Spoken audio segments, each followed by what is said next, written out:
It's time for us to head to the footy reports, and the Ouyen United Kangas are really looking for a win this weekend. They need it, and their coach is Scotty Grigg, and he's on the line to talk to us about it. Hey, Scotty, how are you? Good, Flo man. How are you? Real good, and I say this, I think the bye couldn't have come at a better time for you blokes. No, it was a good time. We needed to restock, and even after 4 weeks, I suppose, when you don't win a game in the first 4 weeks, energy levels and confidence levels can start to dwindle. So we've really used the week off and the 4 sessions to our advantage to reignite the group, and done a few other things to do the same to get a response.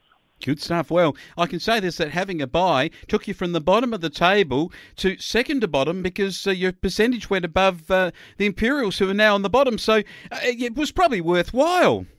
It was, mate. Yeah, we celebrated that, moving off the bottom and getting up into 8th spot. But now we'll start tracking some wins and slowly climb the ladder. Good stuff. Well, the Imperials were beaten by Wentworth 14-8-92 to 6-4-40. Wentworth pretty much doing what they need to do each week. Their second quarter and third quarter, 5 goals in each quarter. So, in effect, 10 goals in the middle. And on the other side of all of that, they kicked 4 goals. So, in a way, Wentworth did the power stuff in the power quarters, and away they went. Yeah, they're really starting to build, and their key players are playing good footy, which allows their developing players to follow along. It certainly are. Jared Brander was 6 goals, Wade Hancock 5, and so I think that probably says a big amount about what's going there. Mildura 14-18, 102 to South 4-6-30. Mildura, the big improvers across the competition this year. Yeah, they keep improving each week, and I think I've said to you all along each time we spoke about them that Sam's been able to create some really good defensive traits amongst the group. And he's also seems to be maximising some efforts out of some guys in the past that weren't consistent. Yeah, absolutely. Sammy Kerridge himself with 3, Anthony Matthews and Ben Camilleri 3, and Mitch Rogerson and Jason Robinson, Joshua Dean getting plenty of it. Redcliffe's now. I should have rewound the tape from last week, because I said to you this is going to be a ding-dong one and she's going to be on, and Redcliffe's are a fair chance. And you said Irimple, Wayne. Well, here's the score from Quandong Park, 11-10-76 to Irimple, 8-12-60. We've got the upset of the season. Yeah, good get by you, and it probably just shows that I'm human. Very good. Tell me why, though. What's happened at Redcliffe's, and has Irimple come off a little bit? Yeah, I think what we're seeing is a very evening out of the competition through players heading off to the middle of the league, and there's no real standout reserve team. So if you lose 1 or 2, 3 key players from your group, and I know there was a few players that I rimpled last week that had a bit of an illness.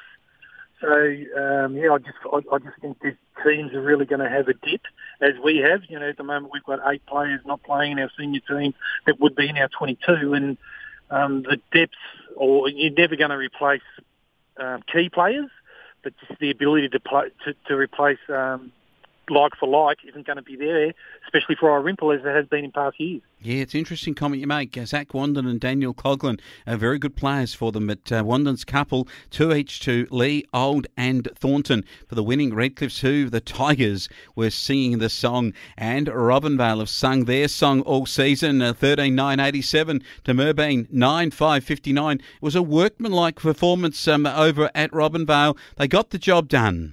Yeah, they did, and they're always hard to beat over there at Robinvale. And I think Merbeen, even though you're never pleased with a loss, I think they're still tracking along okay, and they'll be hard to beat at home when they play at home.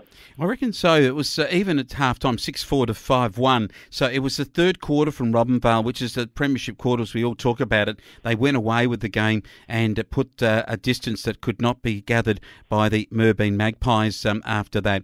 Well, this weekend we go to the matches of football, and let's head around the other competitions, the other grades. We'll do that too with the Ouyen United Kangas. Round 6, we've got Irimple playing Imperials. Your tip in the senior match? Irimple. Got to bounce back, don't they? This is the match of the round for many. Brian Waitman Oval, Mildura versus Robinvale Euston. And Mildura, we get to see them up against a credible opposition, a very good opposition. Yeah, and Mildura play some really good footy at their home ground when they're up and about. Sam is really having an impact forward. They've got a very strong defender who plays a very smart game behind the footy. I just can't think of his name, but he wears number 33. I'm going to pick Mildura there. Oh, big upset coming. Scotty Grigg calling it here. Merbein take on Redcliffs. Now, after last week, the Tigers are going to come out. This is a bit of the old Collingwood versus Richmond in this. It is, mate, and it'll be hotly contested, but I think Merbein will get across the line just with their fitness and playing at home. All right, the moment of truth arrives at Blackburn Park. How's the feeling been in the group this week as you've trained there and obviously having the week off the previous week? Has there been a lot of energy around, and do you think, South, you're ready to start your season in real terms now and go heavy into this competition? Yeah, well, if you play like you train, which I believe in, we're definitely ready to go for a much improved effort this week. We've had some pretty honest conversations and real positive conversations, and we've just we've asked a few of our key players this week to play a different role, one that they're totally capable of. We're not asking players to play roles that are foreign to them, but you'll probably see some key players playing some different roles that we think we can not only increase their confidence levels, but increase the team's confidence levels.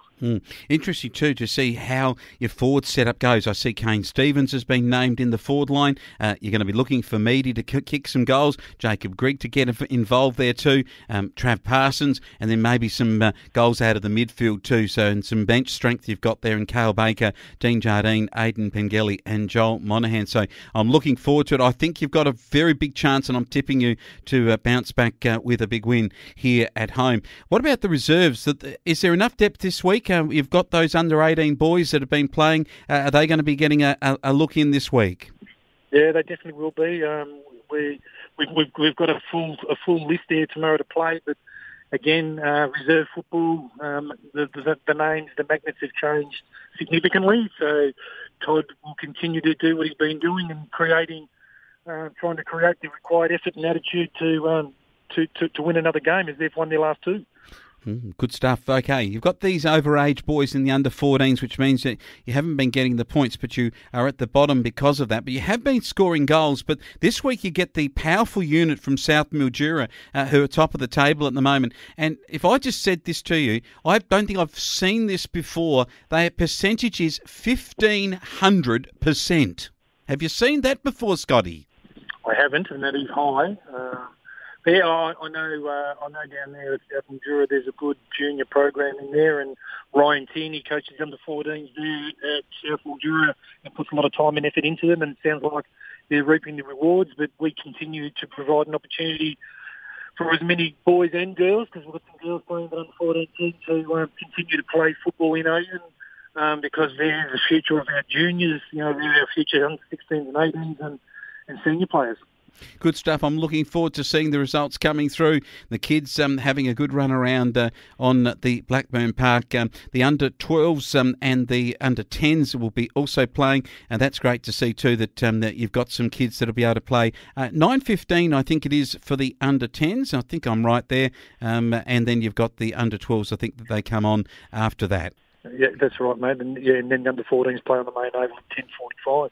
Good stuff to see, and we're looking forward to Blackburn Park being packed out with folk coming out to see the Ouyen United Kangas. And Scotty, I hope that you'll be singing the Kangas song at the end of the match, and it's going to be great to see you rise back up the table in the second half of the season.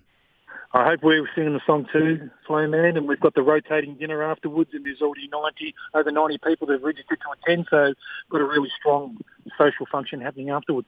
Nice to hear. A lot of people can still get involved in that at the game, so make sure that you get in touch with the folk at the club. And good to have you on board, Scotty. No, thanks again, Flowman.